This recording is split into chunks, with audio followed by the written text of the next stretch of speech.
we started with homeopathy in the case of my son when he was 2 years old. From the age of 1, he had been having serious breathing issues, cough, cold, for which we had gone to his pediatrician and taken allopathy. He was given nebulizer, he was given antibiotics, uh, uh, by which there was temporary relief, but then it would come back and the episodes were increasing, becoming more frequent, which is when we decided to go for homeopathy. And we came to Dr. Geeta. The amazing thing was we had the notion that homeopathy will take a long time to cure, but after the medicines, the moment it took effect, there was immediate relief. And it took some time for the number of episodes to completely go away, but at least the medication, once the right medication was found, it would take effect the moment he had an episode. I think within the first 6 months, the nebulizer was stopped. He didn't have to go to the nebulizer. And today, it's not needed at all. Of course, it's been some time since we've been going here, but the benefits were seen quite fast, and this resulted in us believing a little bit more in homeopathy. I personally did not believe in it, although my wife does. And the belief went to the extent that I started tested homeopathy on myself with the same doctor.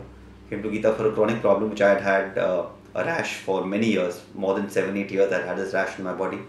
I'd had a cough or a cold problem moment there was a change of season, or I would travel out of the city I was normally in.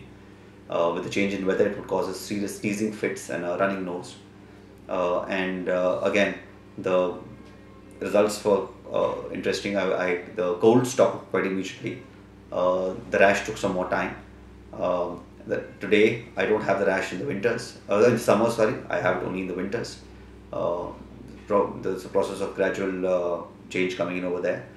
My colds have largely gone away, and I carry my medicine with me. If it happens, there's immediate relief. In 2 doses, I get the relief rather than allopathic, which used to take 24 hours with a anti-allergy. Finally, interesting byproduct of all this has been that I had a chronic back problem, and despite that not being targeted specifically, but because of the constitutional medicine, as I've been informed, my back problem has gone away. So the result is, I think we're all pretty much more centered on homeopathy as the first and the second choice, and we look at alternate sources only if nothing works, which is rare. Thank you.